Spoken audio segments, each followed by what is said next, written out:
जैसे आपने देखा है कि भारत में जब चुनाव आता है तब बहुत सारे वादे किए जाते हैं, हमारे किसान भाइयों से भी किए जाते हैं। जैसे कहा जाता है हम एमएसपी पे जो है वो ला देंगे, गन्ना का भुगतान जो है 15 दिन में कर देंगे, किसानों की आय दुगनी कर देंगे, लेकिन वैसा कुछ होता नहीं है, देखने में आता है। सर आप लोगों को क्या लगता है कि जो कुछ चुनाव के समय पे राजनीतिक पार्टियां वादे करती हैं, वो वादे पूरे किए जाते हैं? देखिए ऐसा है, जब भारतीय जनता पार्टी विपक्ष में थी, तो गैस का थोड़ा रेट बढ़ा था। उनके सारे नेताओं ने गैस सिलेंडर रोड पर रखे थे।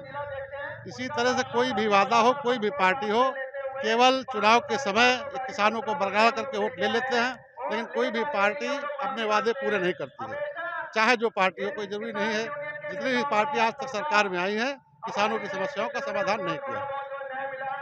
सर हम आप लोगों को बताना चाहेंगे कि हमारा भी एक संगठन है। हम लोग भारत सरकार से लगातार चुनावी वादों को पूरा करने की बाध्यता वाला कानून बनाकर चुनाव से के समय किए गए वादों की जवाबदेही तय करने की मांग करते आ रहे हैं। जिसमें हम लोग मांग कर रहे हैं कि चुनाव के समय जो भी राजनीतिक पार्टियां वादे करती हैं उनको चुनाव आयोग को द्वारा रजिस्टर्ड किया जाए। जिस भी पार्टी को जनता चुन करके सत्ता में लाती है उसके रजिस्टर्ड उन वादों की जवाबदेही तय की जाए। यदि सरकार अपने वादों को पूरा करने में असफल पाई जाती है तो उसे कम से कम अगले चुनाव के लिए प्रतिबंधित किया जाए। यदि कोई सांसद या विधायक अपने वादों को पूरा नहीं करता है तो उसे कम से कम अगले चुनाव के लिए आयोग घोषित किया जाए, उसका नामिनेशन कैंसिल किया जाए। सर हम जानना चाहेंगे आपकी क्या राय है हमारी इसमें?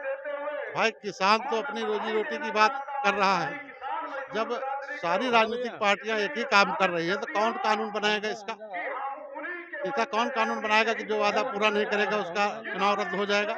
तो ऐसा कुछ नहीं, ये जितनी भी पार्टियां हैं, ये सारे किसानों के साथ छलावा कर रही हैं। इनको किसी तरीके से अपना वोट लेकर के सरकार बनानी है, बाकी किसानों की समस्याओं का समाधान ये करना नहीं चाहते। बहुत बहुत शुक्रिया सर बात करने के लिए हमारे संगठन। सर आप क्या कहना चाहेंगे आज की महापंचायत के बारे में? देखिए, आज की महापंचायत हुई है किसान समस्याओं को लेकर। अभी जैसा कि आप लोगों ने सुना होगा कि प्रधानमंत्री जी ने घोषणा की है, लेकिन केवल उन्होंने घोषणा की है, अभी कोई कागज पत्र कुछ मतलब संसद में पेश नहीं किए गए हैं, न तो उस पर कोई मतलब उसका बिल जो है निरस्त किया है। और बिल भी निरस्त करेंगे और इनको एमएसपी पर कानून भी बनाना होगा। और बिजली, पानी और गन्ना मूल्य में बढ़ोतरी, गन्ना भुगतान, तमाम किसान समस्याओं को लेकर के जो है आज यहाँ महापंचायत लगाई गई है। और बहुत जल्द ही उम्मीद है कि बहुत जल्द ही सरकार को ये सब किसानों की मांगे पूरी करनी होगी।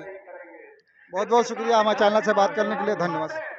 हेलो सर, अगली दफ़ा जो इसी तरह कई बार हुआ है, जो आपने कहा है कि कैंसिल कर दी जाए, इनका शासन प्रशासन पत्ता इनका कैंसिल कर दिया जाए, तो इन्होंने अगली बार जो है इन्होंने झूठे वादे किए हैं, तो भाजपा के आज कैंसिल कर दिया है, इनका इलेक्शन रद्द कर दिया जाए। लेकिन ये रिपोर्ट कहीं लगाते हैं, ये कहीं काम करते हैं, किसी भी लिखा पढ़ी करते हैं, झूठी बातें, झूठे वादे, सारे वादे झूठे करते हैं। भाई महिलाओं को परेशान कर दिया, कहीं मोदी हमने कह दिया गैस दिया, सिलेंडर दिए, सब दिए, लेकिन कितना महंगा, 300 का जाए 1000 को हो गए, कौन भराएगा 1000 सिलेंडर? यही तो हम कहते हैं सर। गैस कैसे? दिल्ली में कहा था जो एमपी एमएलए टिकट दाखिल करते हैं तब उसकी आय देखी जाए, इसके बाद दोबारा चुनाव हो तो फिर आय देखी जाए।